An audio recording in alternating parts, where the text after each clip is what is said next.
We need a new system. We need a new society. We need to demand that which may have sounded impossible even a few weeks ago, but is not only realizable, but an imperative necessity.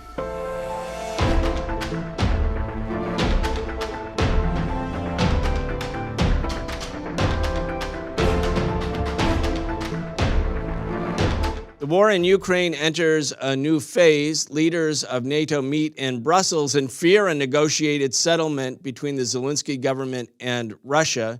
Today we talk about the internal politics in Ukraine, the role of the far right, the fascists, and neo-nazis. Welcome to The Real Story on the Socialist Program. I'm your host, Brian Becker. Today we'll be talking to Dr. Gabriel Rockhill. He is the founding director of the Critical Theory Workshop and professor of philosophy at Villanova University. You can check out his latest article at liberationnews.org. It's called Nazis in Ukraine, Seen Through the Fog of Information War. Dr. Rockhill, welcome. Thanks for having me on. It's a pleasure. As I mentioned in the intro, NATO leaders are meeting in Brussels, and I was, right before this show, looking through the news accounts, and they're clearly worried that Zelenskyy might actually agree to a compromise settlement with Russia. It's quite interesting.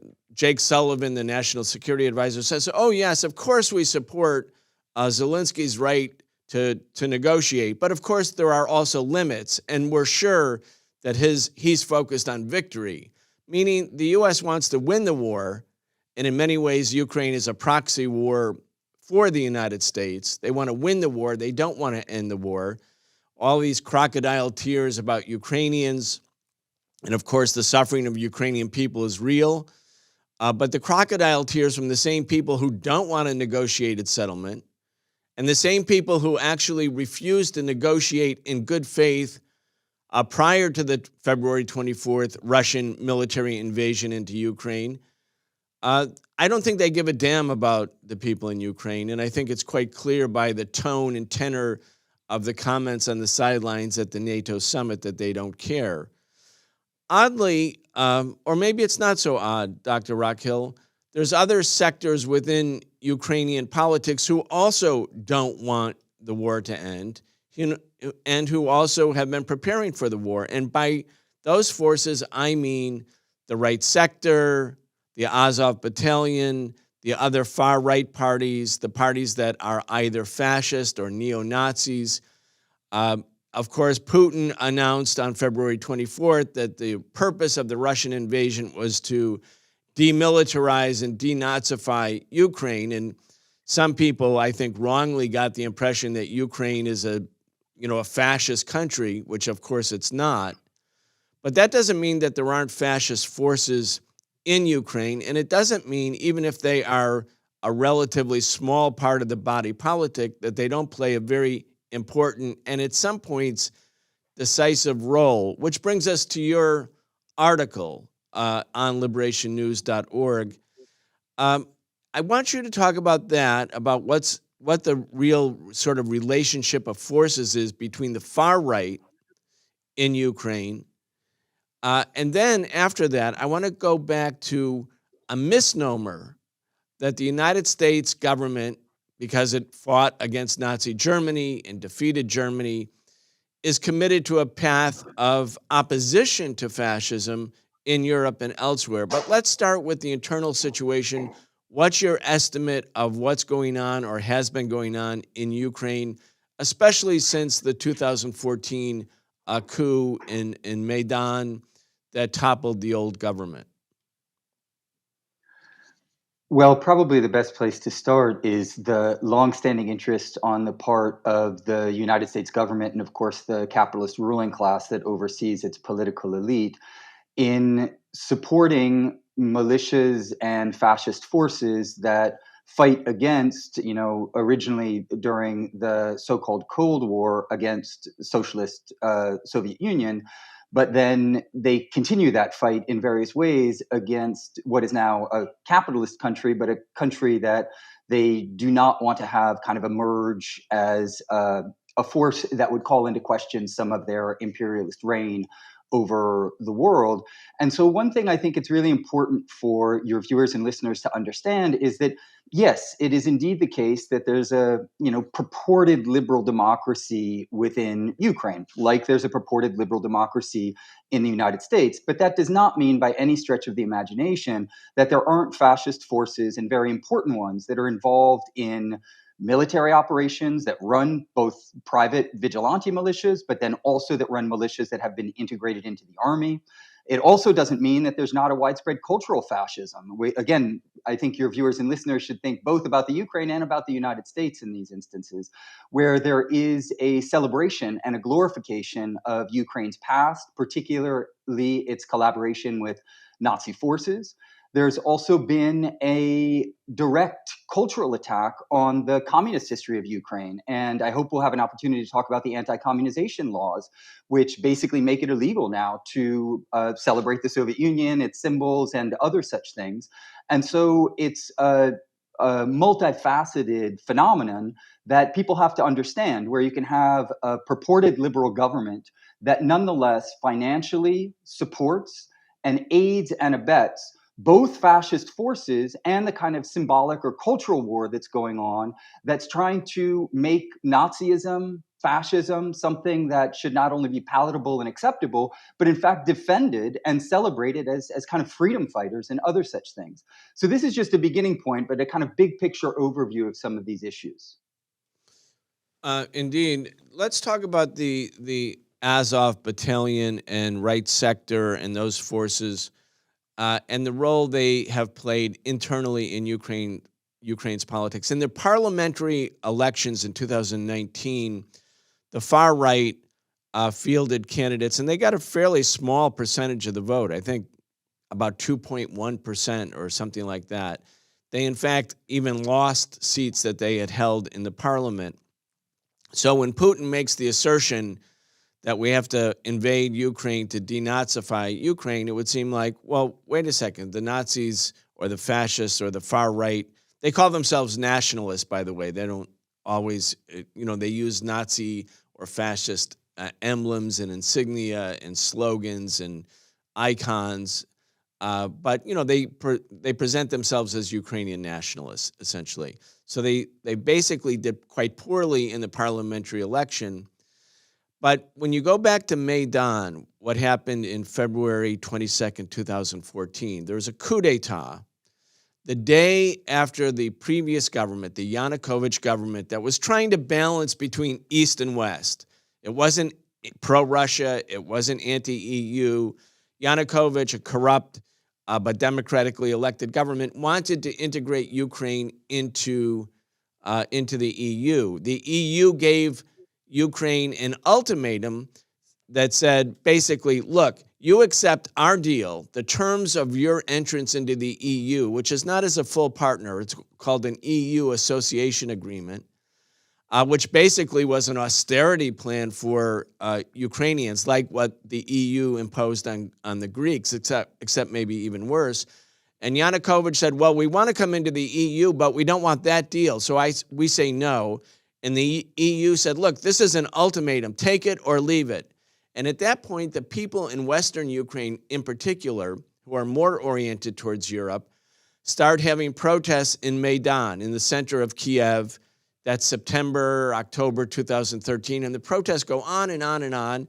And then finally, on February 21st, 2014, the Yanukovych government comes to a negotiating table with the opposition.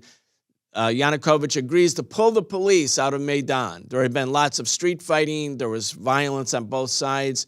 He says, look, we'll pull the cops out of Maidan. We agree to early elections, devolve political authority, basically giving in to the demands of the opposition. And the next day, the opposition, led by these forces, actually stormed the parliament, using violence, dispersed the parliament, and try to kill Yanukovych, and he flees for his life. Again, at that moment, it's clear that the far right, while small in number later, or even perhaps then in terms of their parliamentary support, from a physical point of view, play a decisive role. We know in American history the role of the mob, the violent right-wing racist white supremacist mob has been very decisive at certain moments. Anyway, let's go back to that point, and then what does it say about their emerging political trajectory? Did they gain power? Did they lose power? How did it happen? Yeah, this is such an important point because we can look at parliament, and this is one sector of society. And it's true that prior to, I think that if I'm not mistaken, it was in 2010 that Svoboda, the Freedom Party, which is an extreme ultranationalist right wing party, I think they garnered about 10% of the vote, which was a kind of high point.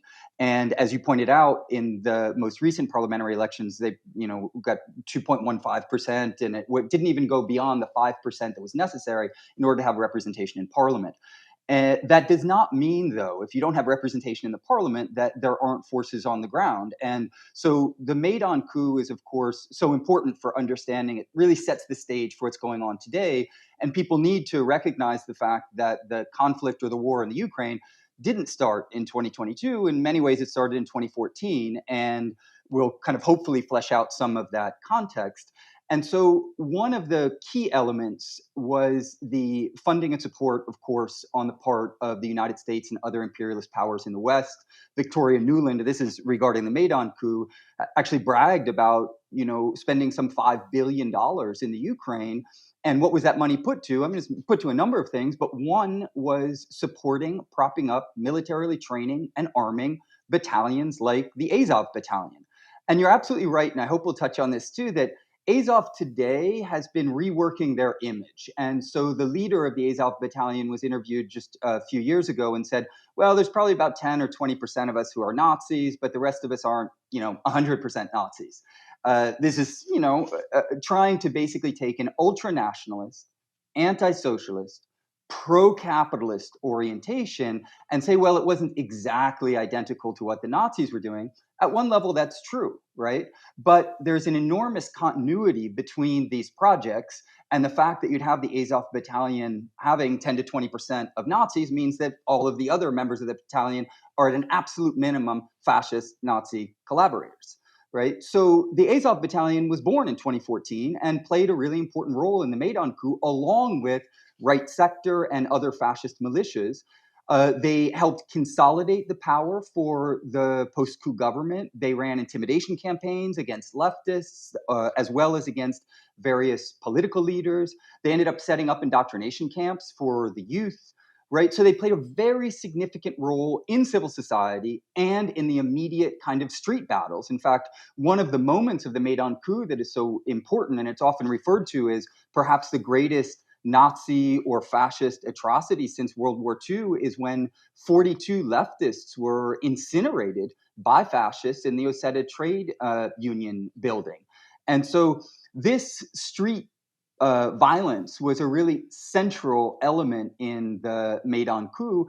And then it, of course, was juxtaposed within at least mainstream Western media to this idea that these were democratic uprisings that were nonviolent, that were just calling for kind of greater democracy. And so again, we see the way in which a lot of the propaganda machine attempts to deflate the violence on the part of these fascist forces and inflate the kind of democratic component or supposedly democratic component that was operative.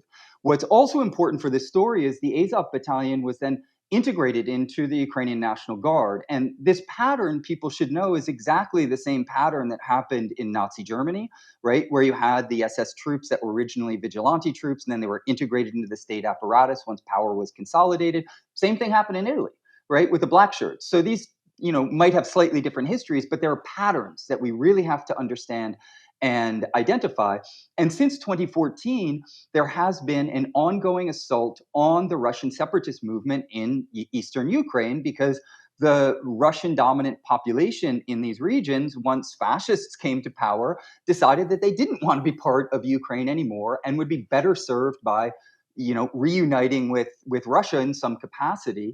And so what the Ukrainian government has done, both during, in the wake of the Maidan coup and continuing through the Zelenskyy government, is to wage an ongoing war against the Russian separatists in which they use these fascist battalions and forces as well as the Ukrainian army in order to crush what they often refer to as cockroaches. And this has led to the death of 14,000 people in eastern Ukraine, what the Russian government refers to as a genocidal rampage. And it's part of the justification, as you said, that Putin has put forth for why a military intervention was necessary. And again, I'm not saying that it was necessary or agreeing with Putin, but that is the thinking behind the decisions that he's made.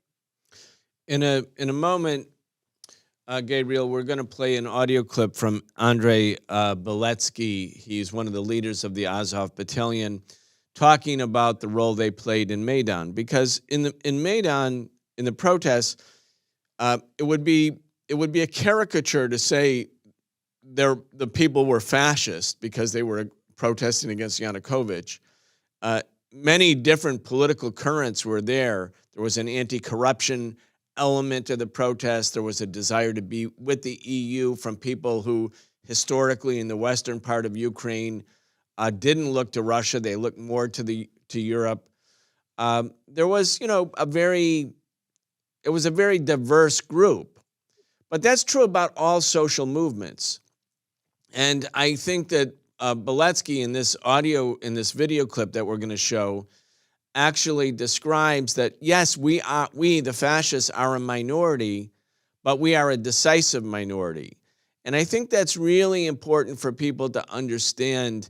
It's like when you think about what happened on January 6th. A lot of the people on January 6th were there because Donald Trump told them, look, the Democrats, violated democracy. They stole the election. We have to stand together. We can't let our country be taken. So they came because they heard the person who they followed, Donald Trump, and they believed him. And then there were other fascist forces, the Three Percenters, the Oath Keepers, the Proud Boys, and they were very significant in terms of the intervention into the Capitol. Anyway, let's listen to this and watch this video clip from Andriy Biletsky. And again, it's him explaining what their real role was in Maidan. Нам зараз надавали стільки зброї, не тому, що ми хороші, як нам кажуть, нам допомагає Захід, бо вони хочуть нам блага, тому що ми виконуємо задачі Заходу. Тому що ми єдині, хто готові їх виконувати, бо нам весело, нам прикольно убивати і прикольно воювати.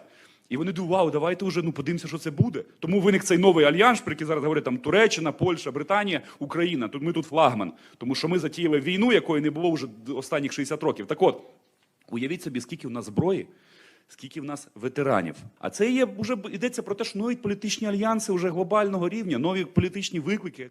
Націоналісти якби були там ключовим фактором однозначно і на фронті. Зараз дуже багато є спекуляцій. Ну, нацика вже ж було небагато, там, ЛГБТшники, там, посольства кажуть, скільки там було там нациків? Нациків там було там 10% там, запаяних, ідейних. Це ж питання в тому, це може так казати лише Йов, який не був на війні, не знає, наскільки оцих 10%, хоча там навіть може даже менше було, я думаю, націоналістів було хай там даже 8%, наскільки це в пропорції ефективності впливу, наскільки це складало просто галопуючи безкінечну підвищення ефективності. Не було б цих 8%, бо ефективність упала б на 90%.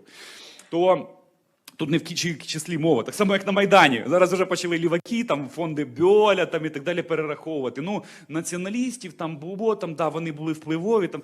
Та які впливові? Не було б націоналістів, все би це пішло б сразу на гей-парад. Мойський же сказав, що там, да, нацики, они там, я их финансировал, что им там помогал, потому что я хотел, чтобы они прогнали Януковича, не прогнали. Да, они сейчас там уроды, сволочи и так дальше, но они это сделали. All right, Gabriel, very interesting, because he's very proud. He says, look, yeah, we're 10%, maybe we're less, maybe we're 8%, but without us and without their ability to carry out violence, this would have been nothing but a gay parade.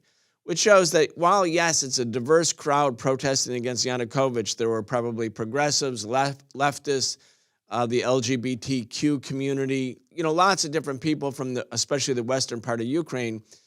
The smaller but very violent force of the fascists is decisive.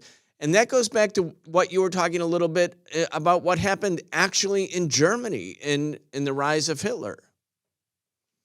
Yeah, absolutely. As we know from, if it be social movements that are progressive or right-wing social movements, it's one thing to even get people in the street. And the people in the street are usually a minority of the overall population.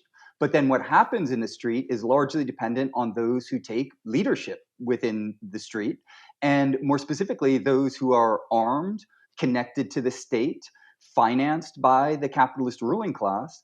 And this not only empowers them and gives them an enormous platform, but it allows them to act as really the leaders of certain sectors of civil society or the street more broadly.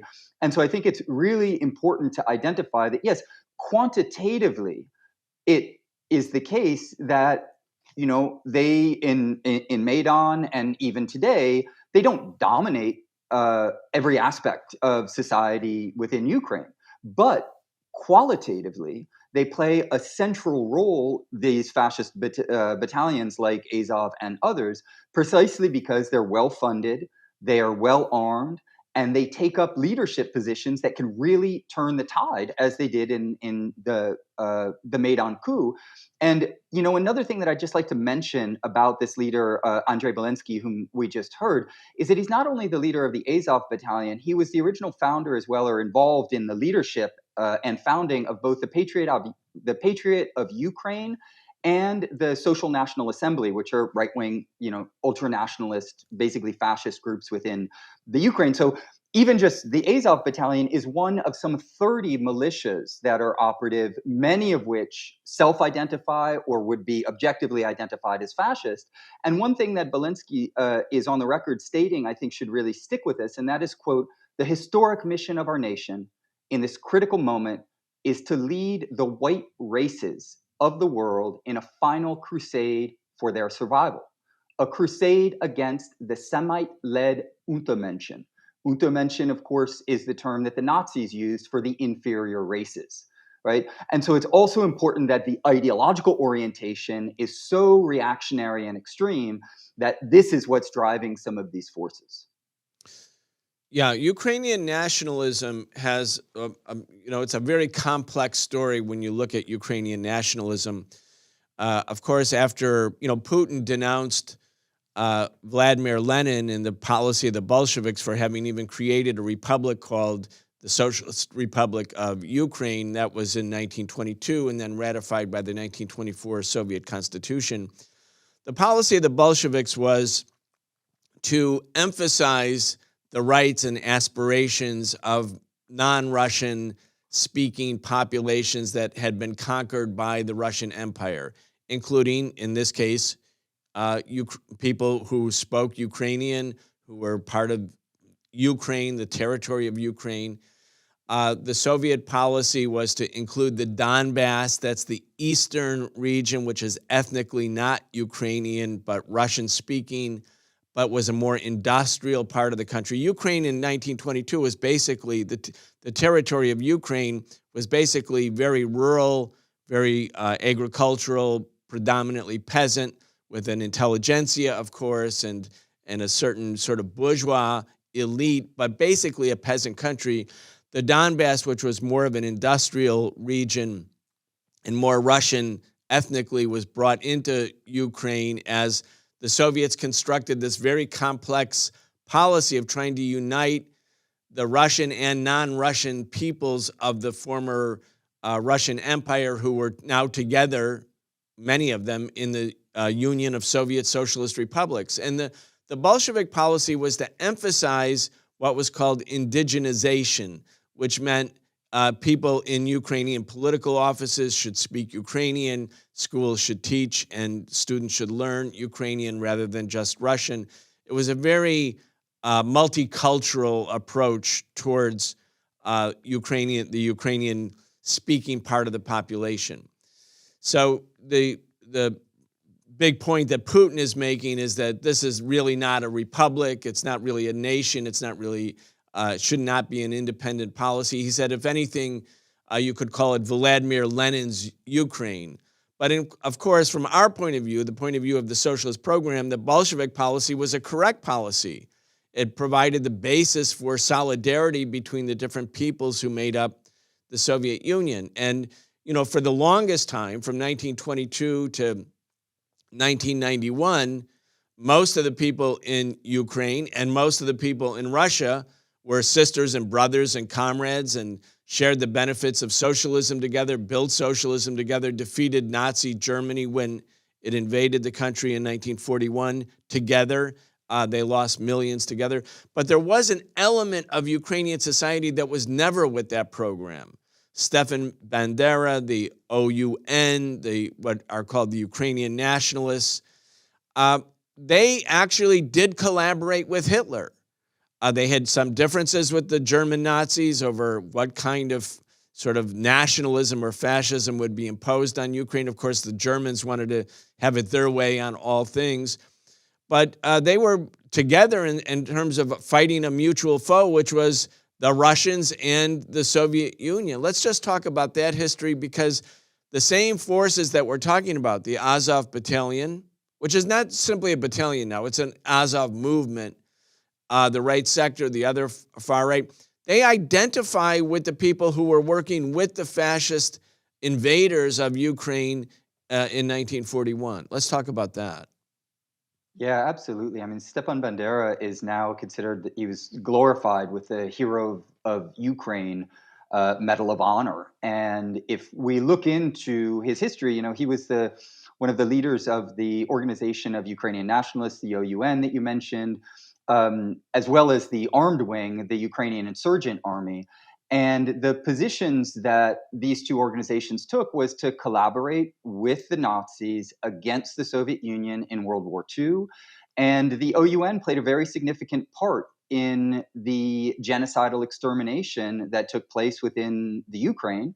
And in fact, according to some analyses, 1/4 of the victims of the Holocaust were Ukrainian victims, and these two organizations were involved in it. In fact, they were not only involved in it, but also did much of the dirty work that the Nazis themselves wanted to outsource, meaning the killing of children and the genocidal elimination of the civilian population. And what's extraordinary and also very important to know about this history is that Stepan Bandera, as well as Mykola Lebed. Lebed was Bandera's chief of national security service. They were protected by the U.S. national security state in the wake of World War II. They weren't sent to Nuremberg. They weren't put in prison. There wasn't a global manhunt like the one they unleashed on Che Guevara. No, instead, they wanted to protect these figures as figures who are important because they did the most important work in the global class struggle, and that was the work of killing communists. And so they continued to not only protect the leadership, but then they integrated members of the OUN into what was really a kind of fascist international architecture that was set up in the wake of World War II and also had predecessors before World War II. Frank Wisner, one of the CIA architects, claimed that I believe the number was about 35,000 Soviets were killed between 1945 and 1953 by these Ukrainian fascist forces with whom the CIA and the US national security state was working. And so this is a very big and important part of this history. And one other element, Brian, that I know is really important to the work that you've been doing on the socialist program is how NATO relates to all of this, right? It sounds very much like the North Atlantic, that NATO itself is really just about preserving peace and protecting democracy in the Western world and other such things. No, on the contrary, they worked hand in glove with the Central Intelligence Agency and the US national security state in recruiting fascists and Nazis, many of whom were from Ukraine. There's also a lot from Belarus and other places, in order to continue to wage this constant war against the Soviet Union and more generally against socialism and communism.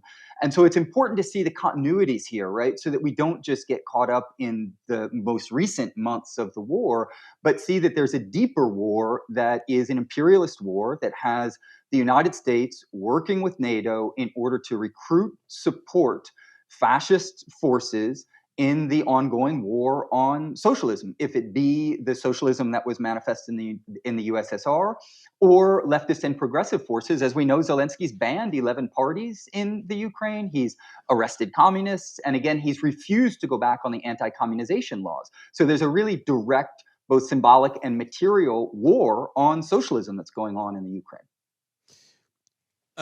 Dr. Rockhill, you had an article 2 years ago. We started this show by talking about your recent article in Liberation News, but you had an article 2 years ago in Counterpunch, and the title of it, I believe, was "The U.S. did not defeat fascism in World War II. It discreetly internationalized it."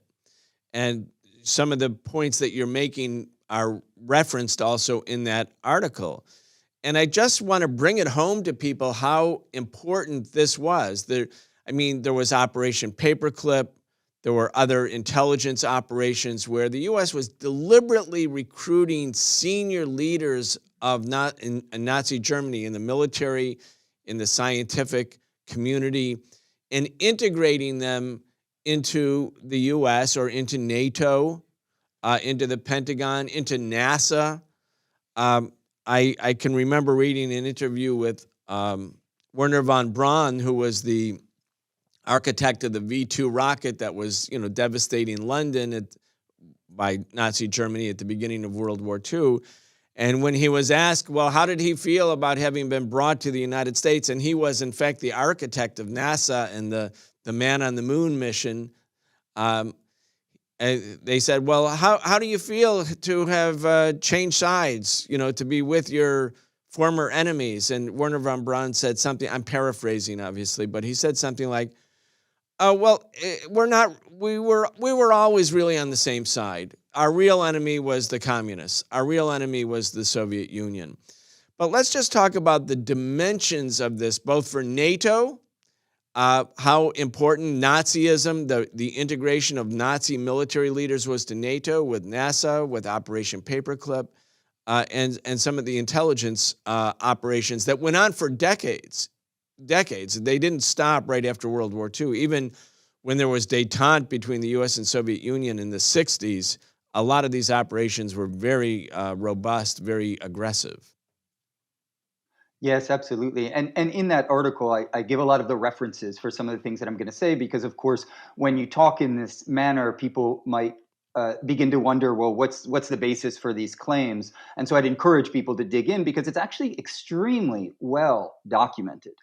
Right. So Eric Lichtblau, for instance, in his research, he estimates about 10,000 Nazis were brought to the United States in the wake of World War II.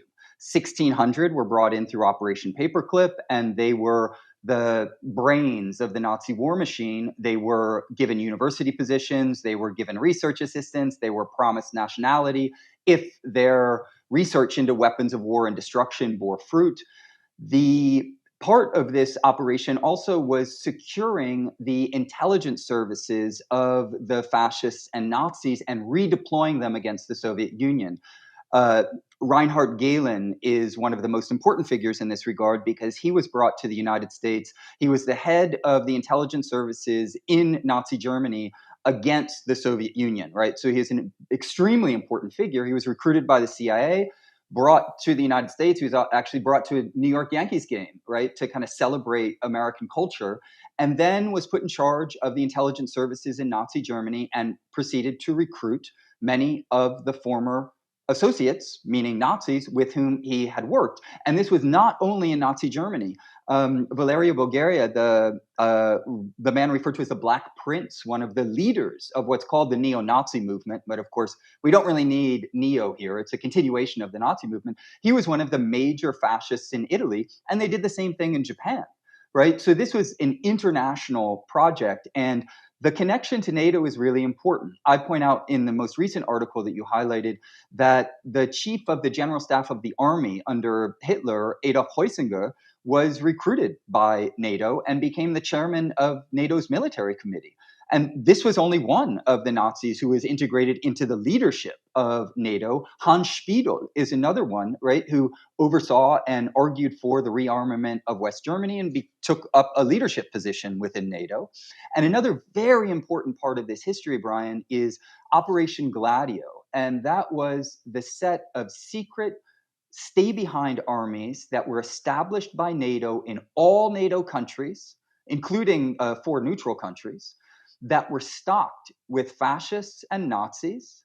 And the role of these stay-behind armies was purportedly that if the Soviet Union decided to move westward, these fascist militias would run sabotage campaigns and terror campaigns against the Soviet troops. That didn't happen, of course. So what did they do? Instead, they were activated in the strategy of tension in the 1960s and 1970s and began committing acts of terrorism against the civilian population that were blamed on socialists and communists in what's called, the strategy of tension, meaning the strategy of trying to hoodwink the civilian population into supporting law and order governments and an anti-communist orientation that had many, many leftists who were innocent arrested, slandered, and other such things. And this, again, is unbelievably well documented. The European Parliament has a resolution on Operation Gladio where they recognize that CIA, MI6, and NATO oversaw these underground armies that were not controlled by the states themselves.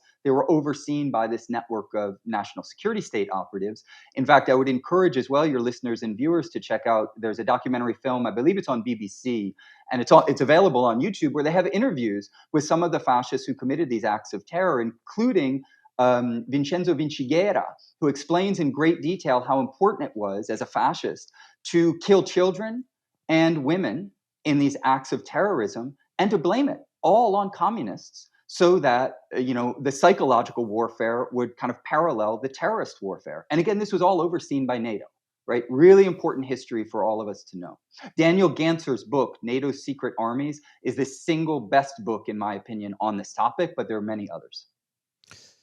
It's so important because when we talk about the fog of war, which is included in the title of your most recent article in in Liberation News, there is the fog of war where, there's just uncertainty in war. Armies are fighting each other, people are shooting, there's chaos. There is a fog. You can't really be sure what's actually happened. But then there's the deliberate fog of war, the deliberate propaganda that's designed. And there's many, many articles about this that are coming out. They're sort of carefully worded in the West about how the U.S. is carefully using or releasing, quote, declassified intelligence in order to create confusion in the United States among the American people, confusion inside of Russia.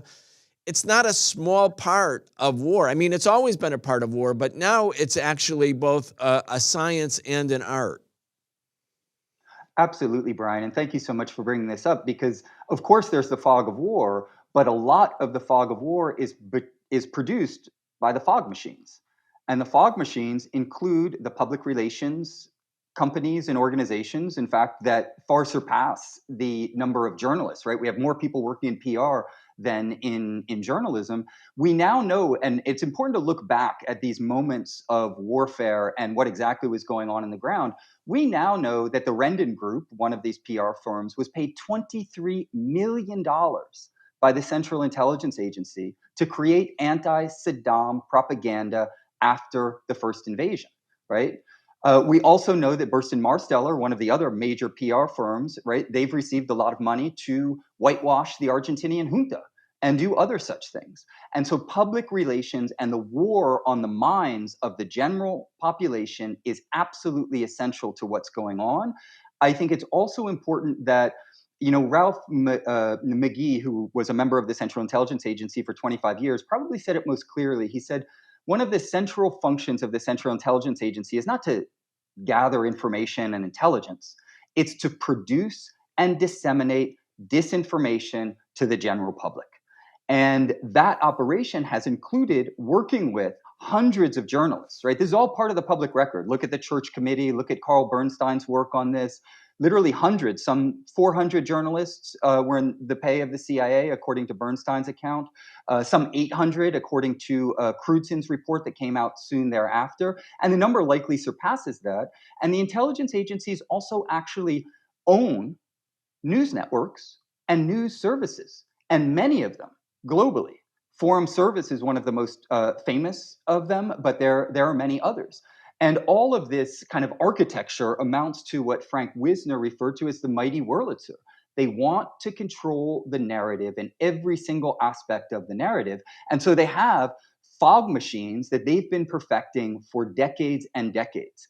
And we have to understand as progressives how those fog machines operate. And we need to cultivate media literacy.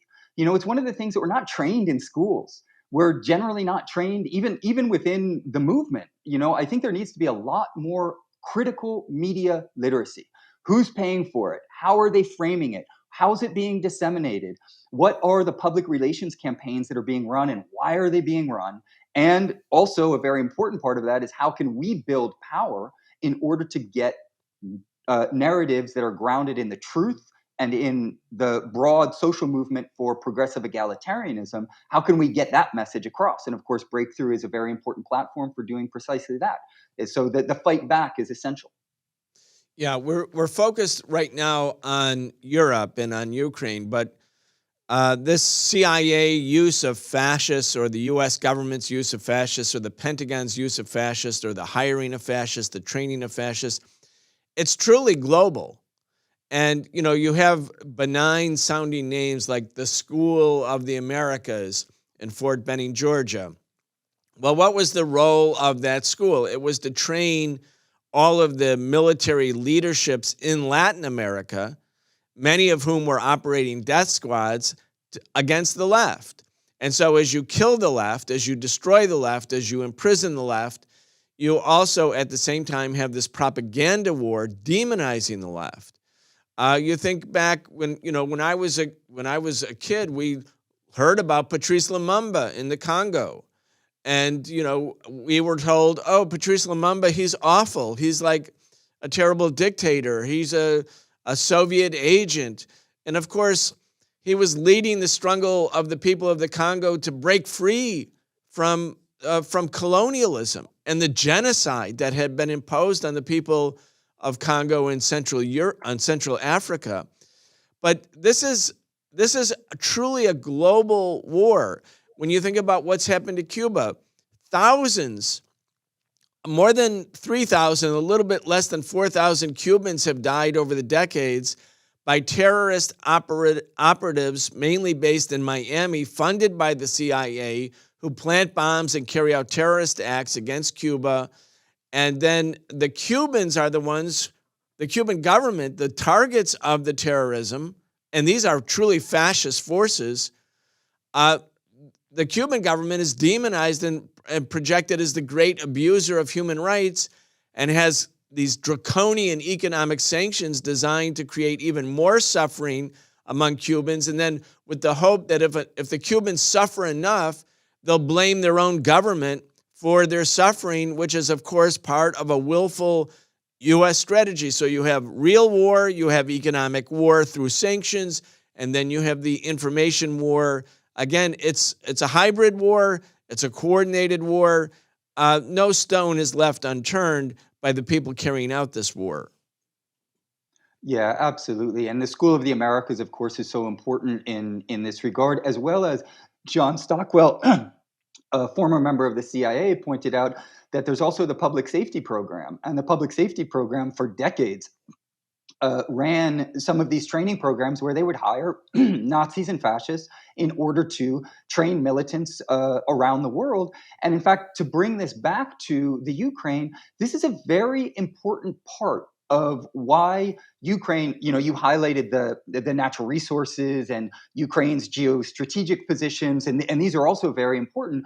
But one element in the Ukraine that's important to understand is that it's really a hub for the international fascist movement. In fact, according to one study, over about 6 years, there have been some 17,000 fascists who have gone to Ukraine from 50 different countries in order to train with these Ukrainian battalions that have been propped up and supported by the US national security state. And so this really is an international project that encompasses both the military wing and the war for the hearts and minds of the general population, right? And this element, this latter element, is particularly for people who might not be kind of as involved with political organizing, is really important to foreground, because there's so much, and we see it functioning in lockstep right now, right? With the unbelievable censorship, the way in which the general masses, at least within the US context, really are just being fed the Kool-Aid,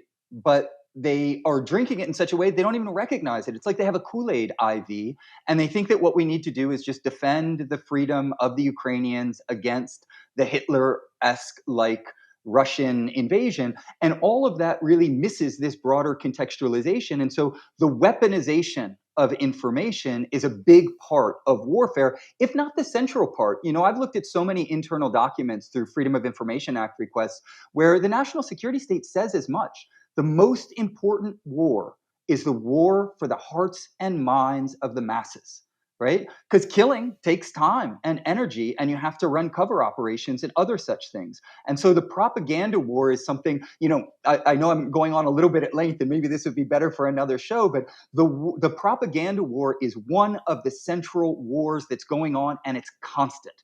And we're given a vantage point right now into how powerful it is in really making the American people line up for what is, in short, a call for greater military intervention in the Ukraine and the risks of World War III.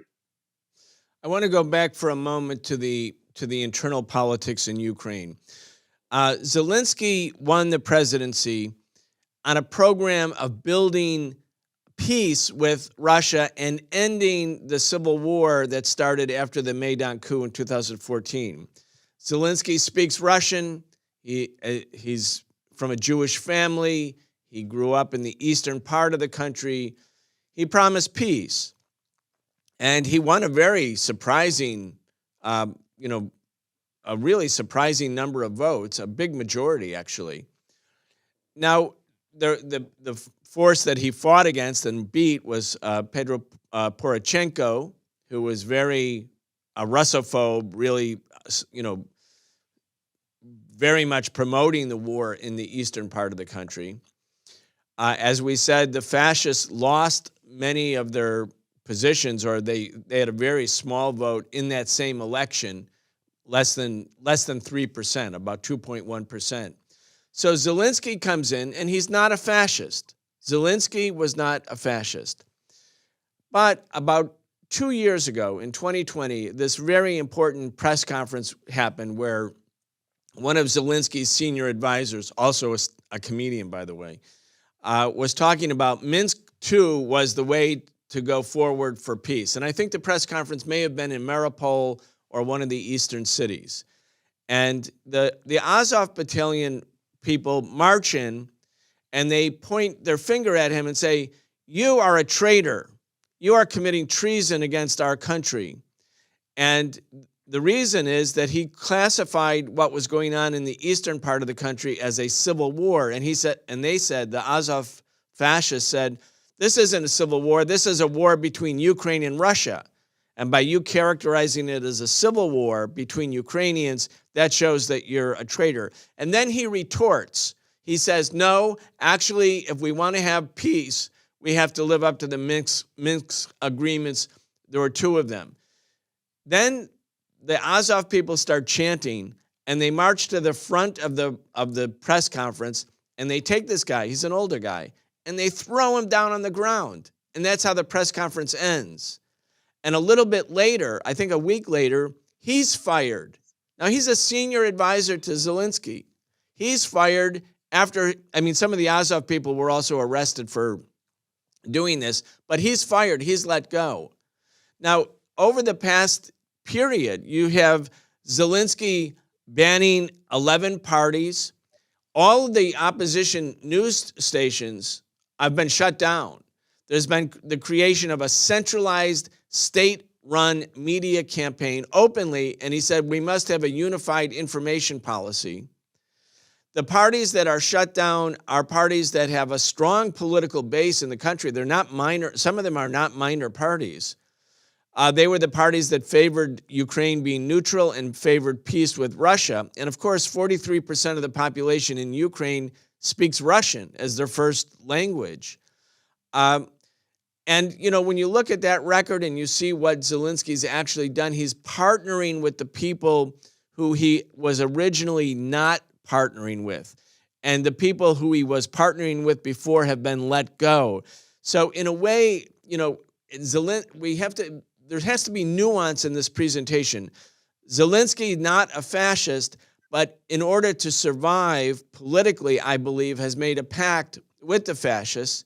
And the United States is openly made a pact with the fascists because they are training these military units. Now, John Conyers and some progressives in Congress passed or tried to pass legislation in 2015 in the U.S. Congress forbidding, outlawing the use of U.S. tax dollars to train the Azov battalion. But since then, the Pentagon has gone out of its way to train them. So if you have Zelenskyy, who's got this strong, violent, fascist current, you have the U.S. government, which is actually supporting them, and Zelenskyy caught in the middle. It's not a matter of whether he's personally courageous or brave or not. Maybe he is brave.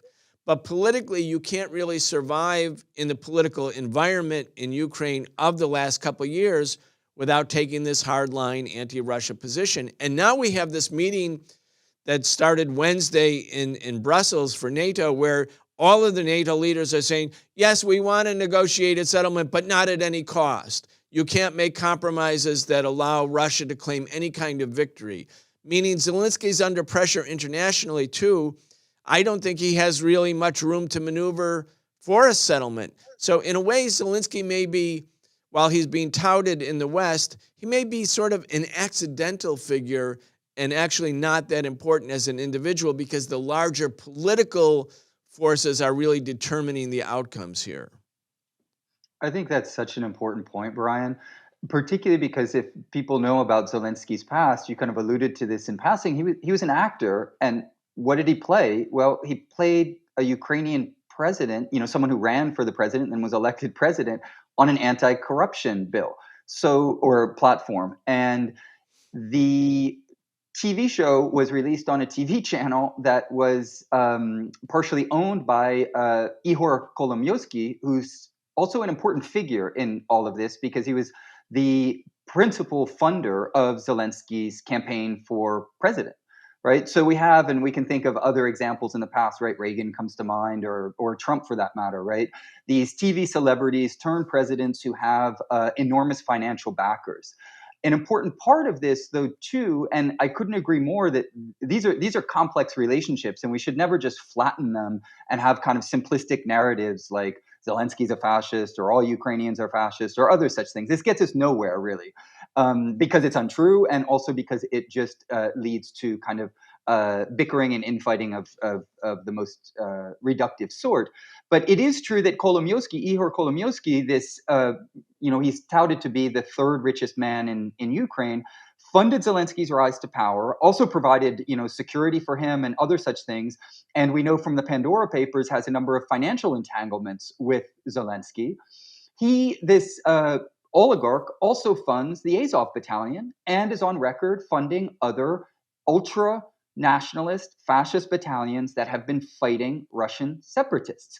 And so behind the puppet, if you will, of Zelenskyy, you have the network of capitalist ruling class interests manifests in Kolomoisky, but there are, of course, others as well within Ukraine and internationally who have been funding these interests. And as you rightly point out, also the role of the international pressure being exercised by NATO, the US, and so forth. And so Zelenskyy himself, I think, is in a position in which there's not a lot of room for maneuver.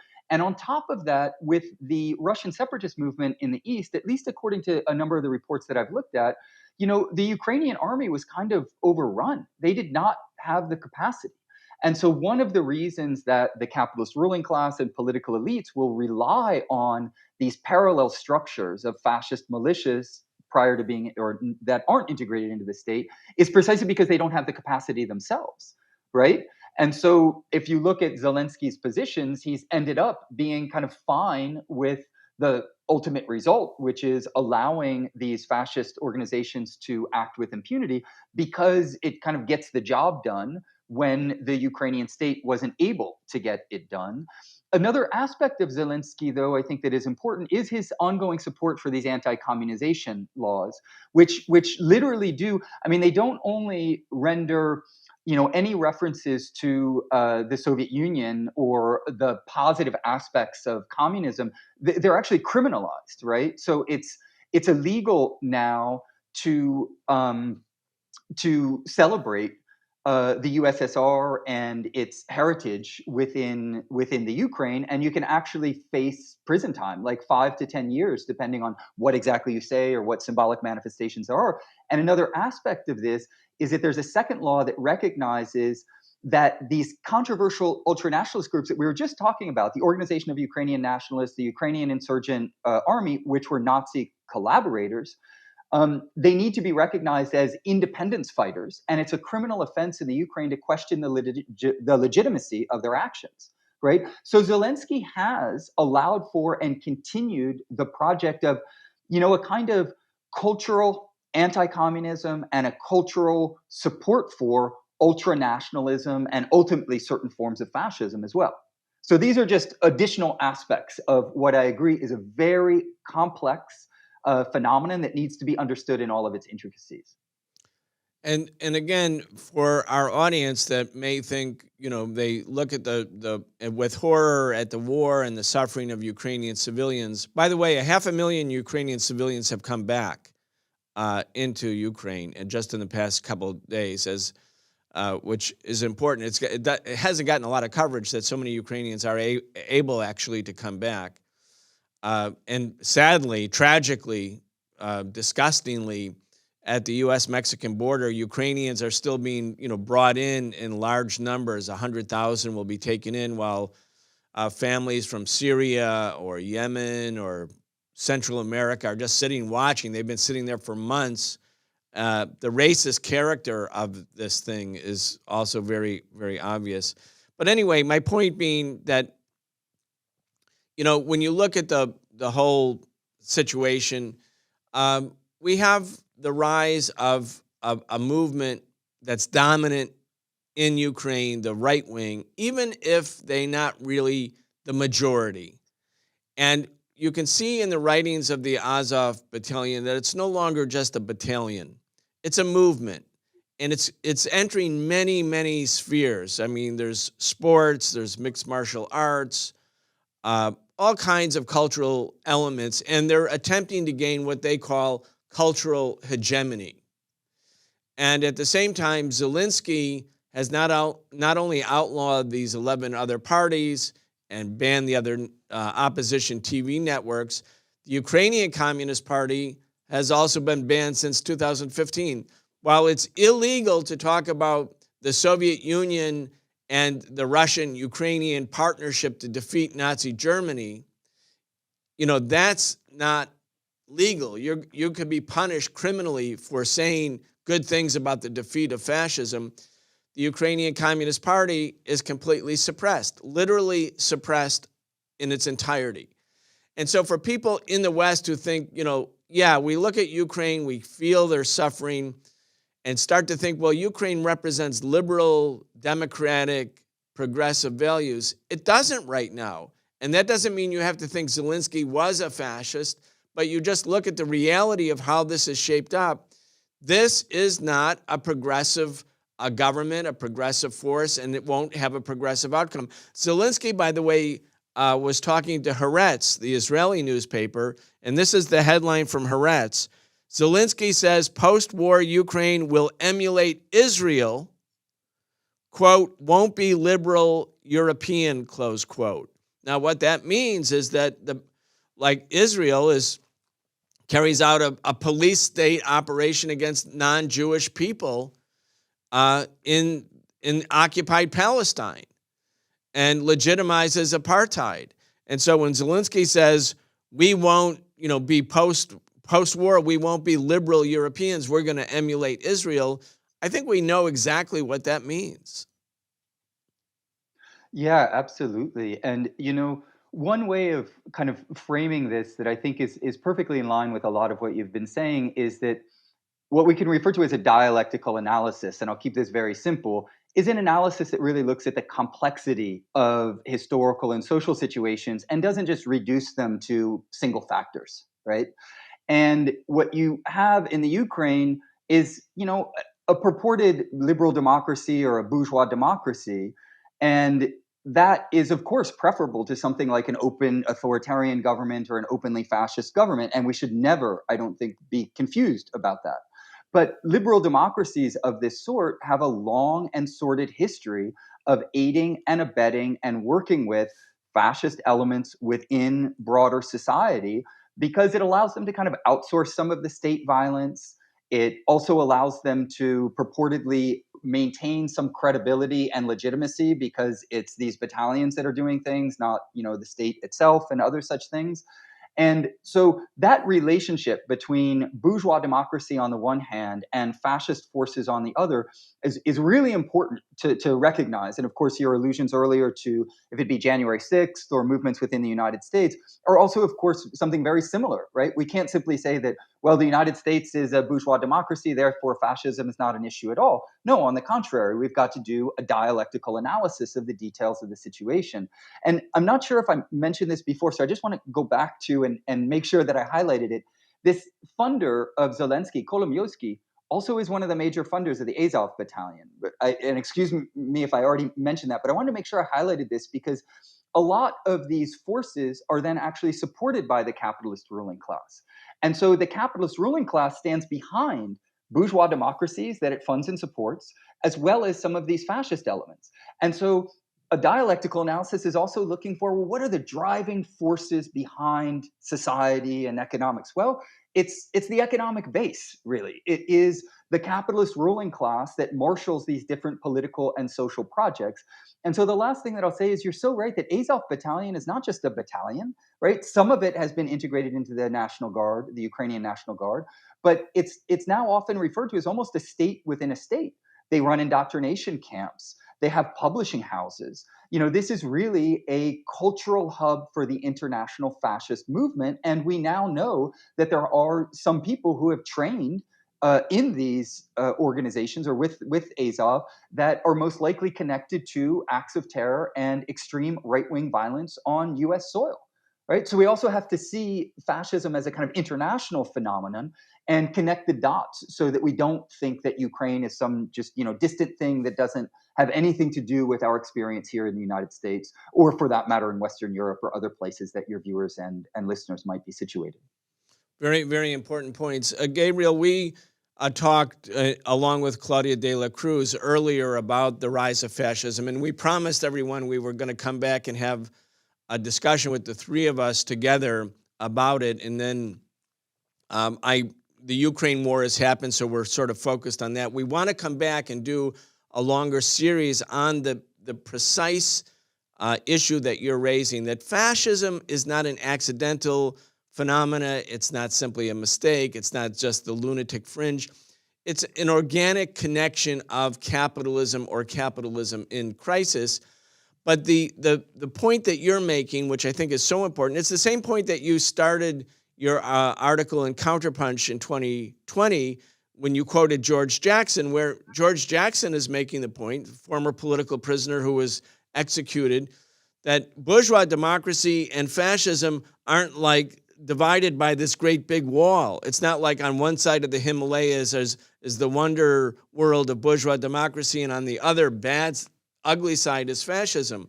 I mean, when you think about America, for instance, you have bourgeois democracy starting in 1783, and elections for some people could vote, propertied white men. For a big part of the population, for some of the states, the majority of the population were enslaved people, enslaved, kidnapped Africans. For other parts of the population of North America, they were about to be hunted down and slaughtered so that the leaders of bourgeois democracy could steal their land. And that's what happened to the indigenous populations.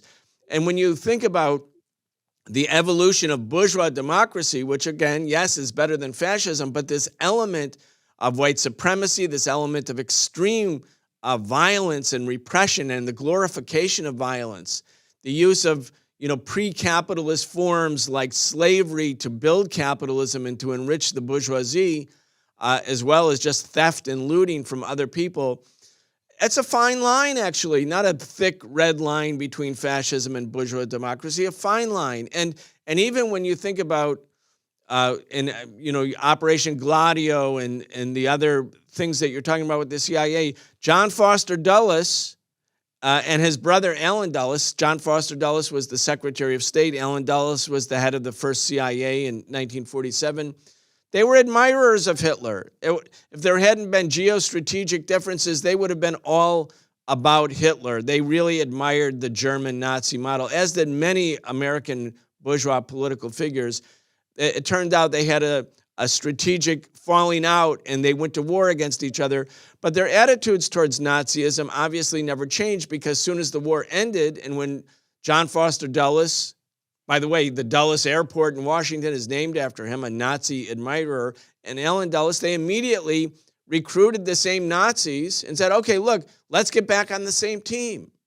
So I think, and I'm going to end this interview with you on this point, which is, you know, there is an important difference between bourgeois democracy and fascism, but there's also so much in bourgeois democracy that's awful, because it's not just about voting every 2 or 4 years. All the systems of repression, which are in many ways identical to fascism, and the fact that bourgeois Democrats can use fascists to carry out their own bourgeois objectives, show that if you really want to fight fascism, you can't rest your or sort of invest your hopes and dreams and aspirations and strategic outlook on promoting democracy within the framework of the capitalist system.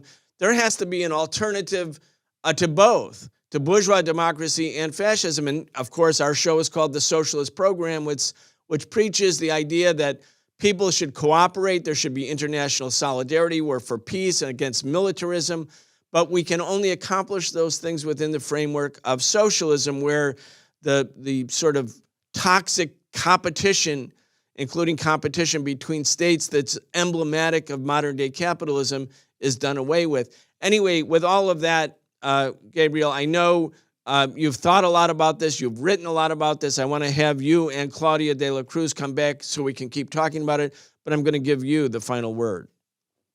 Well, thank you, Brian. Yes, I agree that, you know, the Dulles brothers and many others of the political and economic elite in the United States admired what was going on in Nazi Germany and in fascist Italy and in Japan, for that matter, and really did support that project and were against the U.S.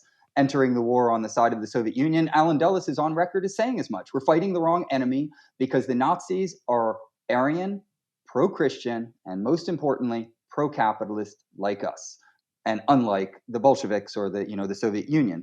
And the Nazis returned the admiration, right? The Nazis actually, they studied the US legal system, and Hitler explained that the form of racial apartheid operative in the United States was the most advanced form of white supremacy, and they modeled some of the legislation and the state building project of Nazi Germany on the United States, right? There's an interesting book from a liberal perspective called The Nazis' American Model. It has its limitations, but it goes into some of these details. But to frame kind of a lot of the issues that you highlighted in a way that I have found helpful, I would say that one of the things that's operative under bourgeois democracy is that there are different modes of governance, meaning different populations are governed in very different ways. And so if you're a member of the middle class or upper middle class, you'll most likely governed by a bourgeois democracy. You have rights that are more or less respected and other such things, as long as you don't get politically out of line. But if you look at the history of bourgeois democracies like the United States, of course, you also have other populations that are targeted for constant harassment, violence, incarceration, death, vigilante violence, and other such things. So fascism has functioned as a kind of parallel mode of governance for poor working class communities, racialized communities, and insurgent kind of socialist communities. And the history of the Ku Klux Klan and the other organizations that you touched on, Proud Boys and other organizations today, should give us pause to think, well, does the entire US population live in a bourgeois democracy, or are there only certain class sectors that are able to be protected by the rights of bourgeois democracy, and others that are targeted for elimination in various ways? And the same thing goes for the relationship between the national and the international context. And this is maybe a good point to conclude on. And that is that many people think, well, the United States is a bourgeois democracy. It's not fascist. But then look at the foreign policy, right? The United States, since World War II, has sought to overthrow some 50 foreign governments. And it has worked, many of them democratically elected. It has worked with fascists, fascist militias, death squads, propped up dictators, and other such things. So it's very naive to think that, well, the United States is a bourgeois democracy. You know, obviously, I was just saying it's not really just domestically, because there's these fascist modes of governance, but it's also internationally. It deploys these fascist modes of governance in order to tame the global working class and force them into abiding by the agenda of, that's pushed by the United States. And of course, and this is really my final word, of course, what all of this means is that we can't simply support bourgeois democracy against fascism, because they're two different modes of governance operative under the same socioeconomic system, which is capitalism. So we need to go to the root causes of these social and political systems. And to root out fascism, we not only have to root out the fascists and the fascist organizations, we also have to root out the elements in bourgeois democracy that aid and abet them. And we have to change the socioeconomic system. And under socialism, you have a system in which you don't have, of course, you have external, interventions and the attempt to support ultranationalist movements and things like that within actually existing socialist countries. But the socialist platform is not one that allows for, that fosters and aids and abets these forms of this mode of governance in which you target particular populations for discipline, for punishment, and for elimination. So if we want to be serious about fighting fascism, we need to do it internationally, and we have to do it on a positive project of seeking to establish socialism as the only alternative to the system that we currently have, which aids and abets fascism in various ways. Dr. Gabriel Rockhill, thank you for joining the conversation. Thank you.